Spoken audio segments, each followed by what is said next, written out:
Queridos irmãos, Bien-aimés frères, nous sommes ici pour un nouveau tutoriel de la nourriture quotidienne. Nous allons commencer cette semaine la nourriture quotidienne dont le titre est « Faites attention pour ne pas être disqualifié ». Cette semaine, nous allons voir la première semaine de cette nourriture quotidienne. Le thème de cette semaine, c'est Christ, le rocher spirituel qui nous suit, basé sur 1 Corinthiens chapitre 10. Nous allons voir ce que le Seigneur veut nous dire à travers ce tutoriel. Dans le thème de cette semaine, c'est Christ, le rocher spirituel qui nous suit. Nous commençons donc par le sujet de lundi qui dit « Valoriser la parole de Dieu » avant d'entrer dans le thème proprement dit qu'est Christ, le rocher spirituel qui nous suit. Nous voulons faire certaines observations. Il est intéressant de voir que dans 1 Corinthiens chapitre 9, et c'est quelque chose de très important, verset 29 dit ceci: « Ne savez-vous pas que ceux qui courent dans le stade courent tous, mais qu'un seul remporte le prix?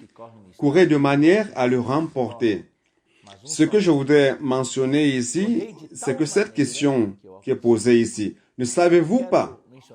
Si vous lisez 1 Corinthiens, vous allez vous rendre compte que Paul pose cette question plusieurs fois. Au chapitre 6, versets 2 et 3, Paul pose la même question. Paul dit, « Ne savez-vous pas que les saints jugeront le monde? » Verset 3, « Ne savez-vous pas que vous jugerez les anges? » Alors la question est celle-ci. Ne savez-vous pas? Au verset 9 du chapitre 6 dit ceci, « Ne savez-vous pas que les injustes n'hériteront point le royaume de Dieu? Ne savez-vous pas? » Et le verset 15, « Ne savez-vous pas que vos corps sont des membres de Christ? » Donc la question posée est celle-ci. Ne savez-vous pas? Beaucoup de problèmes aujourd'hui qui se passent dans l'Église, dans le mariage, dans les relations entre les frères et nous, entre Dieu et nous, viennent à cause de notre méconnaissance de la parole. Jésus lui-même a dit dans Matthieu 22, 29, « Vous vous trompez, vous commettez des erreurs parce que vous ne connaissez pas les Écritures et la puissance de Dieu. » Donc, plusieurs problèmes découlent du fait que nous ne connaissons pas la parole de Dieu. Alors, ce jour de lundi, c'est pour vous encourager, vous qui nous écoutez ou qui lisez, et aux frères qui vont partager la parole, à encourager les frères. Si vous lisez cette nourriture quotidienne, alors valorisez la parole de Dieu et connaître cette parole avec profondeur, dans toute sa profondeur, pour ne pas être ignorant, afin que nous ne soyons pas dans les remords. « Ah, je ne savais pas. » Ou alors, « savez-vous pas? » Nous devons connaître la parole de Dieu.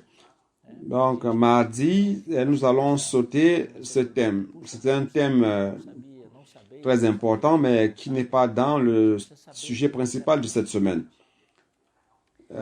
Mardi, nous traitons d'un éclaircissement sur le royaume de Dieu, le royaume des cieux, sur le royaume des cieux dans l'air présent. Nous vivons la réalité du royaume des cieux et la manifestation sera le royaume. Donc c'est un sujet qui est très important. Il existe plusieurs écoles théologiques aujourd'hui sur le royaume, sur le salut éternel. Et nous voulons, en ce jour de mardi, vous montrer qu'il existe un élément dans la Bible qui concilie toutes choses. Tout comme en physique, il existe la théorie de la relativité, la théorie de la physique quantique, chacun avec ses énoncés, ses théories, et chacun essayant d'expliquer beaucoup de choses concernant l'univers. Mais chaque théorie aussi a des manquements par rapport à d'autres explications et qui sont expliquées par d'autres théories. Donc aujourd'hui, les scientifiques recherchent un facteur central, un élément central, une théorie complète qui est appelée la théorie de tout.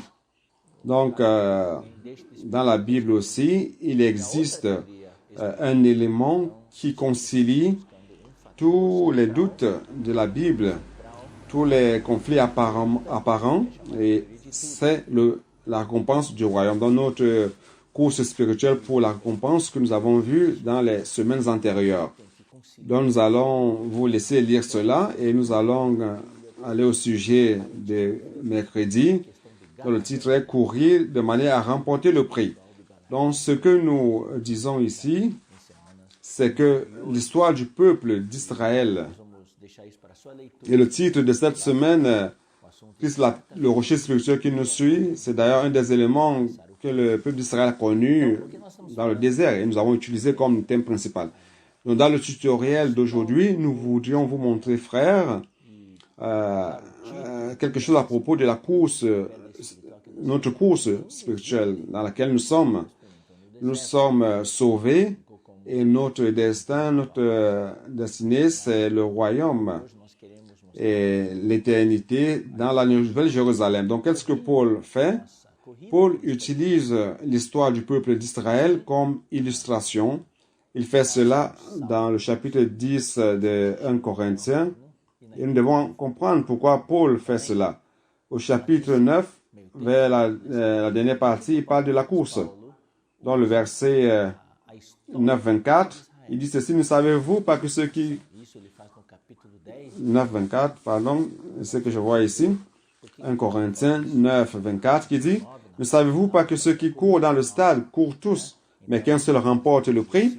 Courez de manière à le remporter. » Mais tout de suite après, en parlant de course, au verset 25, 26, 27, il parle de notre lutte, de courir selon la règle, courir pour ne pas être disqualifié. Il entre dans le chapitre 10 et parle de l'histoire du peuple d'Israël depuis leur sortie d'Égypte jusqu'à l'entrée dans la terre de Canaan. Chapitre 10, verset 1 à 3. Il dit: « Frères, je ne veux pas que vous ignoriez que nos pères ont tous été sous la nuée, et qu'ils ont tous passé au travers de la mer, qu'ils ont tous été baptisés en Moïse dans la nuée et dans la mer, et qu'ils ont tous mangé le même aliment spirituel, et qu'ils ont bu le même breuvage spirituel, car ils buvaient à un rocher spirituel qui les suivait, et ce rocher était Christ. » Donc, ce sont les versets principaux que nous allons traiter aujourd'hui, qui parlent du voyage, de la marche du peuple d'Israël. Donc, depuis leur sortie d'Égypte jusqu'à Canaan, ils étaient dans une course. Et cette course allait s'achever très rapidement, mais il s'est passé quelque chose. C'est qu'au milieu du chemin, ils ont désobéi à Dieu et n'ont pas réussi à terminer la course. Toute cette génération a péri dans le désert. Aujourd'hui, nous allons voir plusieurs éléments de cette course qui sont des signes et des illustrations, des figures qui existaient dans l'Ancien Testament et que Paul a utilisées pour nous encourager dans notre course, pour illustrer notre course.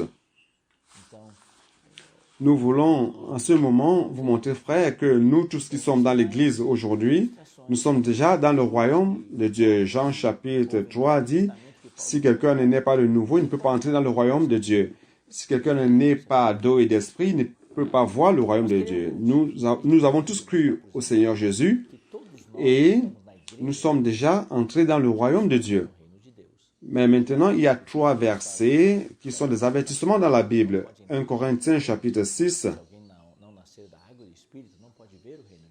à partir du verset 9, qui dit ceci: « Ne savez-vous pas que les injustes n'hériteront point le royaume de Dieu? » Et cela va jusqu'au verset 11. Les injustes, après, il parle de plusieurs éléments, des impurs, les impudiques, les idolâtres, les adultères, les efféminés, les infâmes, les voleurs, les cupides, les ivrognes, etc., etc., n'hériteront point le royaume de Dieu. Donc ici, il ne s'agit pas d'entrer, il parle d'hériter du royaume de Dieu. Dans les semaines antérieures, vous qui nous suivez, vous avez déjà certainement appris qu'entrer dans le royaume de Dieu, c'est une chose. Croire au Seigneur Jésus et vous avez le salut éternel. Donc, et une autre chose, c'est d'entrer dans le royaume des cieux, qui consiste à recevoir la récompense. Dans la terminologie de Matthieu, c'est le royaume, il parle du royaume des cieux. Donc, ceux à qui Paul s'adressait, ce n'étaient pas les incrédules, c'est ceux qui étaient dans l'église à Corinthe. Il a dit: faites attention, vous êtes déjà dans le royaume de Dieu, mais il y a l'héritage qui consiste à recevoir la récompense. Si vous pratiquez ces choses, vous n'allez pas hériter du royaume de Dieu. Vous allez avoir le salut éternel, mais vous n'allez pas recevoir la récompense. Galates 5 parle aussi de quelque chose de pareil, quelque chose de semblable. Galates 5,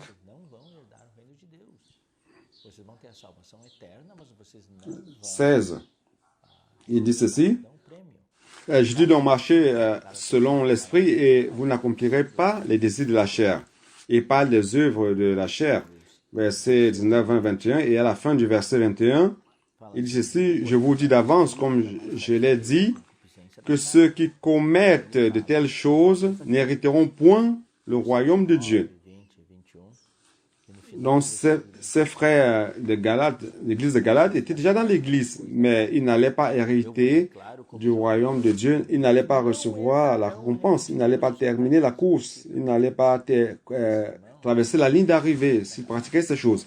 C'est l'illustration que Paul a utilisée par rapport au peuple d'Israël, c'est que ceux qui sont sortis d'Égypte n'ont pas traversé la ligne d'arrivée. Ils sont morts dans le désert. Ils n'ont pas reçu la récompense. Ils ne sont pas arrivés à leur destination. C'est l'avertissement que le Seigneur nous donne aujourd'hui. Éphésiens 5, versets 3 à 5, Paul dit ceci, que l'impudicité, qu'aucune espèce d'impureté, et cite plusieurs éléments. Et à la fin du verset 5, il décide car sachez-le qu'aucun impudique ou impur ou cupide, c'est-à-dire l'idolâtre, n'a d'héritage dans le royaume de Christ et de Dieu. Le même sujet, le même élément. Donc, nous voulons vous encourager, vous qui nous écoutez, et que ceux aussi qui vont prêcher cette parole puissent présenter ces éléments et encourager les frères, leur disant qu'il n'est pas suffisant d'être dans l'Église aujourd'hui. Nous sommes peut-être déjà entrés dans le royaume de Dieu, nous avons reçu la vie éternelle, nous allons passer l'éternité avec Dieu. Mais dans la Bible, il existe la récompense, le royaume, le millénaire. Si nous ne faisons pas la volonté de Dieu et nous ne vivons pas selon la parole de Dieu, nous n'allons pas traverser la ligne d'arrivée, nous n'allons pas terminer la course, comme Paul a dit dans 2 Timothée 4, 7. J'ai achevé la course. Donc nous devons courir avec persévérance. Loué soit le Seigneur. Donc, dans la lecture de mercredi, Paul décrit le début de cette course du peuple d'Israël. Ils sont sortis d'Égypte. Ils ont mangé de l'agneau. Ils ont été épargnés de la mort. Et cette nuit-là, de la Pâque, ils ont mangé l'agneau avec des herbes amères et du pain sans levain. Ils sont sortis rapidement d'Égypte en direction de Canaan. Et Pharaon s'est repenti et les a suivis. Et Dieu les a délivrés en les faisant traverser la mer Rouge. Ils sont entrés dans le désert et sont allés en direction de Canaan. Et durant tout ce parcours, Dieu les accompagnait. Il y avait la colonne de nuée et de feu. Et Dieu a accompli beaucoup de miracles. Il a pris soin du peuple et les nuées dirigeaient le peuple. Lorsque la nuée s'arrêtait, le peuple s'arrêtait aussi et campait. Et lorsque la nuée continuait, le peuple se levait le camp et continuait. Cela décrit notre marche chrétienne. Nous avons cru au Seigneur un jour, nous avons mangé du Seigneur comme agneau, nous avons été baptisés, ce qui est symbolisé par la traversée de la mer Rouge. Et aujourd'hui, nous sommes sur le chemin de Canaan qui représente le royaume. Donc, dans ce parcours, nous avons aussi notre colonne de nuée et de feu qui nous guide, et c'est l'Esprit. Donc aujourd'hui dans l'Église, nous devons apprendre à être obéissants à l'Esprit et collectivement être unanimes et être dans l'unité. Et donc jeudi, je vais être bref, et c'est la lecture, c'est par rapport à l'expérience du baptême. Donc Paul parle à 1 Corinthiens 10, qu'ils ont été baptisés dans les nuées et dans la mer, en relation à Moïse. Cela, c'est un rapport à notre baptême dans l'eau et le baptême en l'esprit. Donc, Matthieu 3.11, Jésus dit, donc Jean-Baptiste qui dit, dans Matthieu 3.11, je vous baptise d'eau pour la repentance, mais celui qui vient après moi est plus puissant que moi, dont je ne suis pas digne de dédier ses sandales. Il vous bâtira d'Esprit Saint et du feu. Il y a aussi Acte 1, 5. Il dit, parce que Jean a été baptisé d'eau, mais vous serez baptisés d'Esprit Saint après ce jour. Donc, 1 Corinthiens 12, 13 dit ceci. Donc, nous avons tous baptisés en un seul esprit, que ce soit juif, grec, libre, esclave. Il nous a été donné de boire d'un seul esprit. Donc, cette expérience du peuple d'Israël, en traversant la mer Rouge et être guidé par la nuée, représente le baptême. Donc, Paul dit dans Romains 6, 4, nous avons donc été ensevelis avec lui par le baptême en sa mort, afin que comme Christ est ressuscité des morts par la gloire du Père, de même, nous aussi, nous marchons en nouveauté de vie. Cette description du baptême du peuple d'Israël symbolise le début de notre marche chrétienne, tout comme le peuple d'Israël a commencé sa marche dans le désert après avoir traversé la mer Rouge.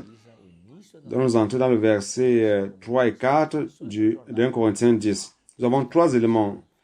La nourriture spirituelle, la boisson spirituelle et le rocher spirituel, qui sont les thèmes de vendredi, samedi et dimanche.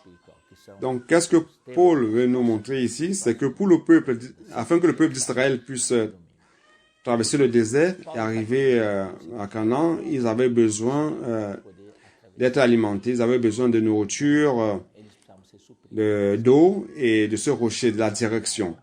Vous savez que l'eau est sortie du rocher, donc Paul profite de cette opportunité lorsqu'il parle avec l'Église à Corinthe pour leur présenter Christ comme réalité de ces éléments. Christ est en fait notre aliment spirituel, notre boisson spirituelle et le rocher spirituel qui nous suit. Dans notre marche chrétienne aujourd'hui, c'est un marathon. Il ne s'agit pas d'un sprint de 100 mètres. C'est un marathon.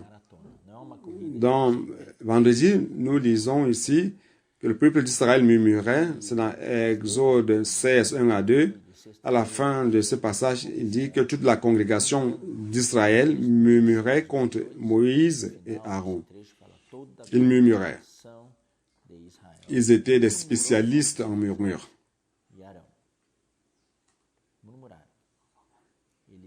Là, il disait ils pensaient à l'Égypte, parce qu'en Égypte, il y avait beaucoup de nourriture.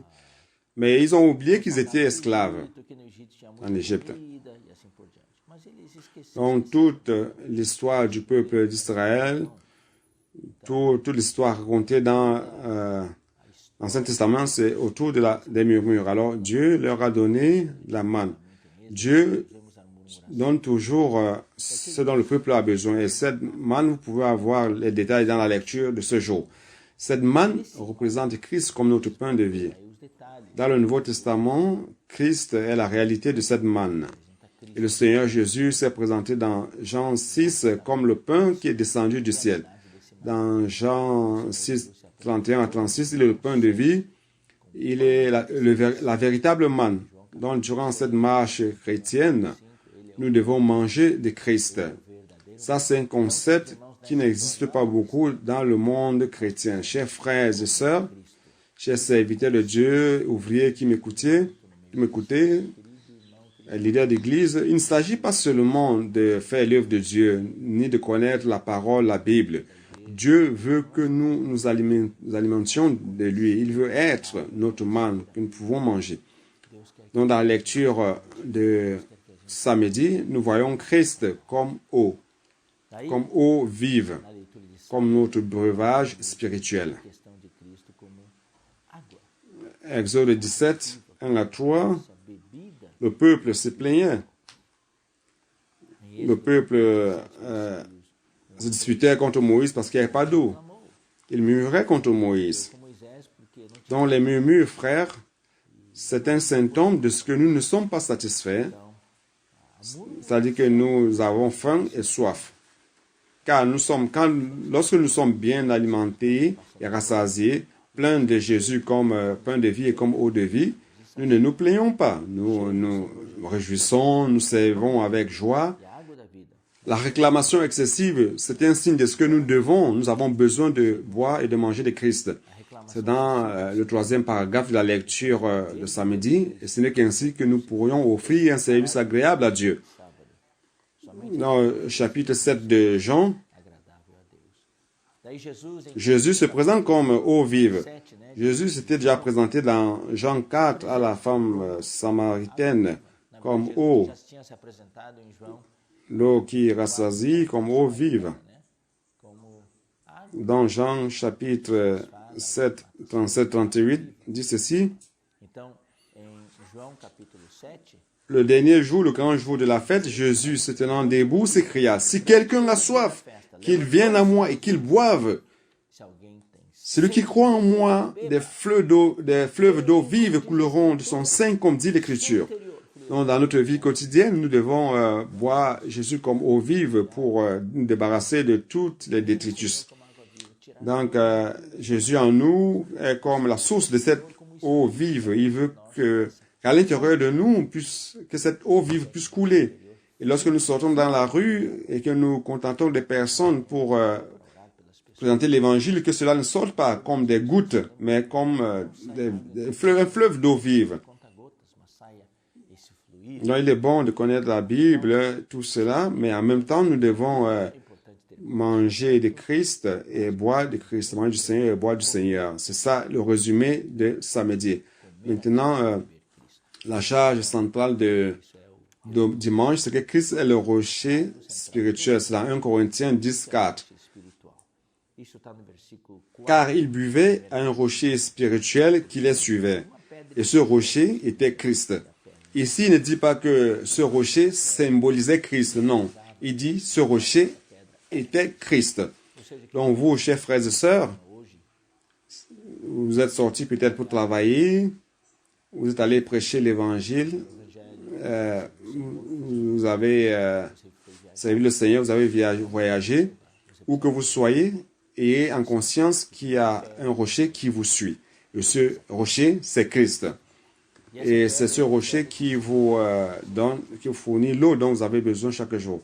Lorsque Moïse a donné de l'eau au peuple suivant les instructions de Dieu, il a pris son bâton et il a frappé le rocher. Et le rocher s'est fendu et il en est sorti de l'eau. Le peuple a bu à satiété. Ce rocher, c'est Christ. Christ a été frappé par Dieu à la croix. Et de son côté s'est ouvert et il en est sorti du sang et de l'eau. Le sang pour le pardon de nos péchés et l'eau pour nous régénérer afin que nous ayons une nouvelle vie. Et ce rocher continue, et de ce rocher continue à sortir de l'eau pour vous alimenter. Donc, à n'importe quel moment de la journée, vous pouvez vous tourner vers lui et vous suivre. Tournez-vous vers lui et buvez de cette eau vive qui sort de lui. Ne soyez pas asséchés durant toute la journée. Invoquez le nom du Seigneur. Alimentez-vous du Seigneur. Sachez que derrière vous, ce rocher vous suit toujours. Et je voudrais terminer en lisant le dernier paragraphe de la page 21. Et nous allons terminer. Tout est prêt. Nous avons cru au Seigneur. Nous avons mangé de l'agneau. Nous sommes sortis d'Égypte. Nous avons traversé la mer Rouge. Et nous avons été baptisés. Et maintenant, nous sommes dans le désert. Nous avons reçu la parole de Dieu et sa révélation, la parole prophétique sur le mont Sinaï. Si d'un côté, nous sommes déjà arrivés dans la terre de Canaan, qui est Christ tout inclusif, d'un autre côté, collectivement, en rapport au royaume, nous sommes encore en chemin. Ainsi, notre destin sera glorieux. Nous allons recevoir le royaume comme récompense. Loué soit le Seigneur. Alors, continuons cette course. Nous allons arriver à notre destination. Et n'oubliez pas, au milieu de cette marche, cette course, n'oublions pas de manger, de boire du Seigneur. et savoir que ce rocher spirituel qui nous suit est Christ et qu'il sera toujours à notre disposition et nous fournissant de l'eau. Nous sommes le Seigneur. Donc, si vous avez été aidé, commentez en bas. Dites comment vous avez été aidé afin que les autres puissent aussi être aidés. Que Dieu vous bénisse et à la prochaine opportunité.